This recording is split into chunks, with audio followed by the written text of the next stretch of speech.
Assalamualaikum warahmatullahi wabarakatuh. Perkenalkan, nama saya Siti Suhelis dengan NIM 2311110. Baik, saya di sini dari kelompok 6 akan menjelaskan tentang perkembangan komponen tujuan dalam kurikulum. Baik, saya di sini akan menjelaskan tentang tujuan kurikulum.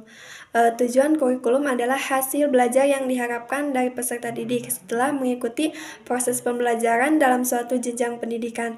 Tujuan ini mencerminkan kompetensi yang ingin dicapai dalam aspek pengetahuan, keterampilan, dan sikap, serta menjadi dasar dalam mengembangkan strategi pembelajaran dan evaluasi.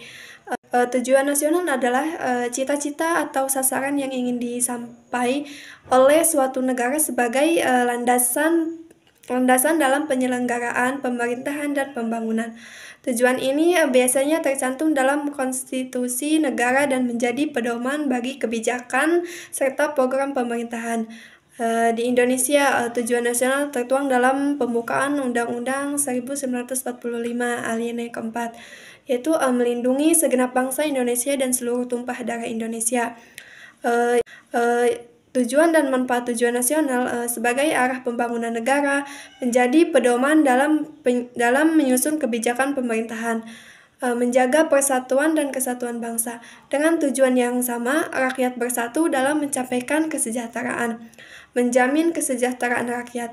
Negara bertanggung jawab untuk meningkatkan taraf hidup masyarakat, menjadi dasar hukum dan politik luar negeri, menentukan hubungan internasional berdasarkan kepentingan nasional. Pembahasan selanjutnya yaitu fungsi tujuan nasional. Fungsi tujuan nasional itu yang pertama sebagai pedoman pembangunan, mengarahkan perencanaan pembangunan nasional. Yang kedua yaitu sebagai alat persatuan bangsa, menciptakan kebersamaan dan solidaritas dalam negara. Yang ketiga yaitu sebagai dasar kebijakan pemerintah, menjadi acuan dalam mengambil keputusan politik, ekonomi, dan sosial. Yang keempat itu sebagai penentu identitas negara, menunjukkan karakteristik dan nilai-nilai yang dijunjung oleh negara. Pembahasan selanjutnya itu contoh tujuan nasional dalam kehidupan nyata. Contohnya melindungi bangsa, meningkatkan keamanan negara melalui TNI dan Polri, memajukan kesejahteraan umum, program bantuan sosial, BPJS, kesehatan, dan subsidi bagi masyarakat, mencerdaskan kehidupan bangsa, pendidikan gratis 12 tahun dan beasiswa bagi siswa berprestasi, ketertiban dunia, partisipasi Indonesia dalam misi perdamaian PBB dan ASEAN. Baik, pembahasan selanjutnya yaitu tujuan institusional. Tujuan institusional adalah sasaran atau arah yang ingin dicapai oleh suatu institusi dalam jangka panjang yang berfungsi sebagai panduan dalam menjalankan operasional serta pengambilan keputusan strategis. Tujuan ini ditetapkan berdasarkan visi dan misi institusi untuk memastikan semua kegiatan yang dilakukan sesuai dengan nilai-nilai yang dianut serta kebutuhan pemangku kepentingan. Setiap institusi, baik di bidang pendidikan, kesehatan, pemerintahan, bisnis, maupun keuangan, memiliki tujuan institusional yang berbeda-beda sesuai dengan konsensus dalam masyarakat. Tujuan ini bisa bersifat umum, sepertinya meningkatkan kesejahteraan masyarakat, maupun lebih spesifik, seperti meningkatkan inovasi dalam pelayanan kesehatan atau meningkatkan literasi keuangan bagi masyarakat luas. Tujuan institusional juga menjadi tolak ukur keberhasilan suatu lembaga dalam menjalankan program dan kegiatannya. Jika suatu institusi tidak memiliki tujuan yang jelas, maka operasionalnya bisa menjadi tidak terarah dan sulit berkembang dalam jangka panjang. Oleh karena itu, tujuan institusional harus dilakukan secara matang dengan mempertimbangkan visi, misi, dan kondisi lingkungan internal maupun eksternal institusi tersebut. Selanjutnya itu pembahasan tentang Tujuan dan manfaat tujuan institusional. Tujuan institusional tidak sekedar pernyataan tentang apa yang ingin dicapai, tetapi juga harus mencerminkan komitmen institusi dalam menjalankan secara efektif. Yang selanjutnya yaitu manfaat institusional. Ada 5, yaitu yang pertama, meningkatkan motivasi dan produktivitas anggota atau karyawan. Dengan mengetahui tujuan yang ingin dicapai, anggota atau karyawan akan lebih termotivasi untuk bekerja secara optimal. Yang kedua yaitu memudahkan evaluasi dan pengukuran keberhasilan. Keberhasilan suatu institusi dapat diukur berdasarkan pencapaian tujuan institusional yang telah ditetapkan. Yang ketiga yaitu mempermudah perencanaan dan pengembangan program kerja. Dengan adanya tujuan yang jelas, perencanaan program kerja dapat dilakukan secara lebih efektif dan terstruktur. Yang keempat yaitu meningkatkan kepercayaan dan partisipasi publik. Institusi yang memiliki tujuan yang baik dan mampu mencapainya akan mendapatkan kepercayaan dari masyarakat dan kepentingan lainnya. Yang kelima yaitu menjaga konsistensi dan implementasi kebijakan. Kebijakan dan strategi yang diambil akan lebih terarah dan sesuai dengan tujuan jangka panjang institusi. Baik, selanjutnya yaitu fungsi tujuan institusional dan contoh tujuan institusional. Fungsi tujuan institusional itu terbagi menjadi 5. Yang pertama yaitu sebagai pedoman dalam operasional institusi. Tujuan institusional membantu institusi dalam menjalankan berbagai kegiatan sesuai dengan arah yang telah ditentukan. Yang kedua itu sebagai sarana evaluasi dan pengadilan. Keberhasilan institusi dapat diukur dengan mengukur pencapaian saat dengan tujuan yang telah ditetapkan. Yang ketiga yaitu sebagai alat motivasi bagi seluruh anggota atau karyawan. Dengan mengetahui tujuan yang ingin dicapai, setiap individu dalam institusi akan lebih terdorong untuk berkontribusi. Yang keempat yaitu sebagai identitas lembaga. Setiap institusi mempunyai karakteristik dan tujuan yang membedakan diri institusi lainnya. Yang kelima yaitu sebagai dasar pengambilan keputusan dan strategi perencanaan. Keputusan diambil dalam institusi akan lebih terarah dan sesuai dengan tujuan jangka panjang. Contohnya tujuan institusional yaitu meningkatkan kualitas pendidikan dengan menyediakan tenaga pengajar yang kompeten dan fasilitas yang memadai. Selanjutnya itu tujuan kurikuler. Tujuan kurikuler adalah tujuan yang ingin dicapai oleh setiap bidang studi. Tujuan ini dapat dilihat dari GBPP atau garis besar program pengajaran setiap bidang studi. Tujuan kurikuler merupakan penjabaran dari tujuan institusional, sehingga akumulasi dari setiap tujuan kurikuler ini akan menggambarkan tujuan instruksional. Selanjutnya itu tujuan dan manfaat tujuan kurikuler. Mengarahkan pembelajaran.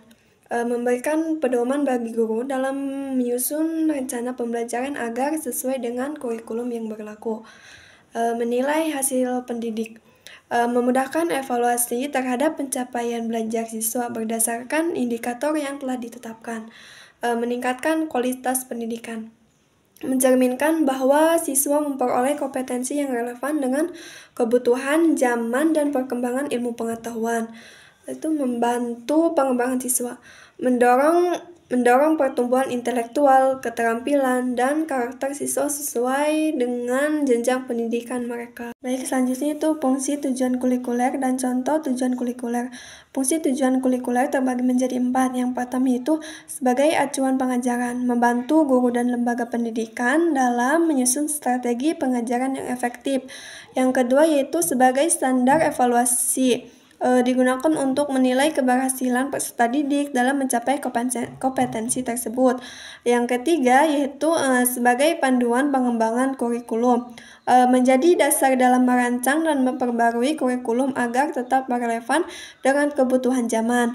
Yang keempat itu sebagai alat untuk meningkatkan mutu pendidik, mendorong peningkatan kualitas pendidikan melalui pencapaian standar kompetensi yang lebih baik.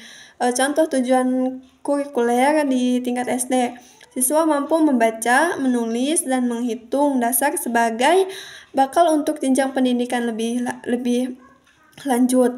Di tingkat SMP, siswa memahami konsep dasar ilmu pengetahuan seperti matematika, sains, dan bahasa untuk mengembangkan keterampilan berpikir kritis. Di tingkat SMA, siswa mampu menguasai materi akademik lebih mendalam serta mengembangkan keterampilan analisis dan sintesis dalam berbagai bidang studi. Yaitu tujuan instruksional. Tujuan instruksional itu pernyataan yang menggambarkan apa yang harus dicapai oleh peserta didik setelah mengikuti suatu proses pembelajaran. Tujuan ini mencerminkan hasil yang diharapkan dari kegiatan belajar mengajar, baik dalam bentuk keterampilan, pengetahuan, maupun sikap. Dalam konteks pendidikan, tujuan personal berperan penting memberikan arah bagi pengajar dan menyampaikan materi serta bagi peserta didik dalam memahami pencapaian pembelajaran yang harus mereka raih. Tujuan ini biasanya dirumuskan berdasarkan standar kurikulum dan kebutuhan peserta didik, sehingga pembelajaran menjadi lebih efektif dan terarah. Yaitu tujuan dan manfaat tujuan instruksional. Tujuan instruksional dibuat bukan sekedar umum menjadi pedoman, tetapi juga memiliki berbagai manfaat dalam proses pembelajaran. Tujuan dan manfaat instruksional yang pertama yaitu menentukan arah pembelajaran. Tujuan instruksional membantu pengajaran untuk menentukan arah pembelajaran dengan jelas. Dengan adanya tujuan yang telah ditetapkan, pengajaran dapat menyusun strategis dan metode pembelajaran yang lebih efektif dan sesuai dengan kebutuhan siswa. Yang kedua yaitu meningkatkan efektivitas pembelajaran. Dengan adanya tujuan instruksional, pengajaran dapat lebih fokus dalam menyampaikan materi, serta memasarkan bahwa setiap sesi pembelajaran memiliki pencapaian yang konkret. Hal ini juga membantu mengurangi penyediaan materi yang tidak relevan. Yang ketiga yaitu memudahkan evaluasi. Pembelajaran evaluasi menjadi lebih mudah dilakukan karena ada tolak ukur yang jelas. Jika tujuan pengajarannya tidak tercapai, pengajaran dapat menyesuaikan kembali metode pengajaran atau memberikan bimbingan tambahan bagi siswa yang mengalami kesulitan. Yang keempat yaitu memotivasi peserta didik. Peserta didik akan lebih termotivasi dalam belajar jika mereka mengetahui dengan jelas apa yang harus mereka capai. Tujuan instruksional yang terstruktur membantu mereka memahami langkah-langkah yang perlu dilakukan untuk mencapai keberhasilan akademik. Yang kelima yaitu meningkatkan kualitas pengajaran. Dengan tujuan instruksional yang jelas, pengajaran dapat lebih mudah menentukan metode, media, dan strategi pembelajaran yang sesuai karakteristik siswa.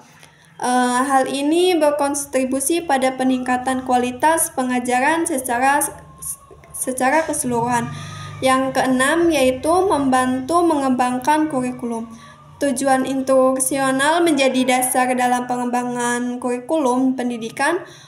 Kurikulum yang harus disusun berdasarkan tujuan pembelajaran yang jelas, sehingga proses pendidikan dapat berjalan lebih efektif dan efisien. Selanjutnya itu fungsi tujuan instruksional dan contoh tujuan instruksional. Tujuan instruksional memiliki berbagai fungsi dalam dunia pendidikan, di antaranya yaitu sebagai panduan dalam pembelajaran.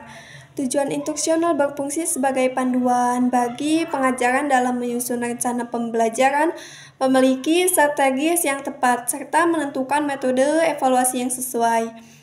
Sebagai acuan dalam evaluasi merupakan bagian penting dalam proses pembelajaran. Dengan adanya tujuan instruksional yang jelas, pengajaran dapat menilai apakah siswa telah mencapai kompetensi yang diharapkan ataupun belum. Jika belum, maka pengajar bisa melakukan perbaikan dalam metode pengajaran. Yang selanjutnya itu sebagai sarana penyusunan materi pembelajaran. Materi yang diberikan kepada siswa harus sesuai dengan tujuan yang ingin dicapai. Tujuan instruksional membantu pengajaran dalam memilih dan menyusun materi yang relevan dengan sesuai dengan tingkatan pemahaman siswa. Sebagai landasan dalam pengembangan kurikulum. Kurikulum yang efektif harus memiliki tujuan instruksional yang jelas agar dapat memberikan manfaat maksimal bagi peserta didik. Dengan tujuan yang terstruktur, kurikulum pengembangan menjadi lebih sistematis dan berbasis pada kebutuhan siswa. Contoh tujuan instruksional dalam bidang matematika. Tujuannya instruksional umum. Setelah mengikuti pembelajaran mengenai operasi hitungan bilangan bulat, siswa diharapkan dapat memahami konsep dasar operasi penjumlahan, pengurangan, perkalian, dan pembagian bilangan bulat, serta menerapkan dalam kehidupan sehari-hari.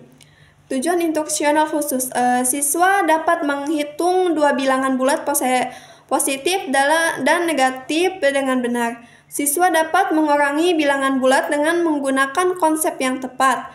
Siswa dapat menyelesaikan soal cerita yang melibatkan operasi menghitung bilangan bulat.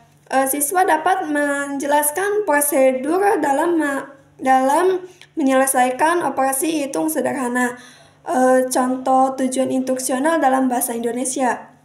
Tujuan instruksional umum. Setelah penyelesaian pembelajaran teks narasi, siswa dapat memahami struktur dan ciri-ciri teks narasi serta mampu menulis teks narasi dengan baik. Tujuan instruksional khusus. Siswa dapat mengidentifikasi struktur teks narasi dalam sebuah cerita pendek. Siswa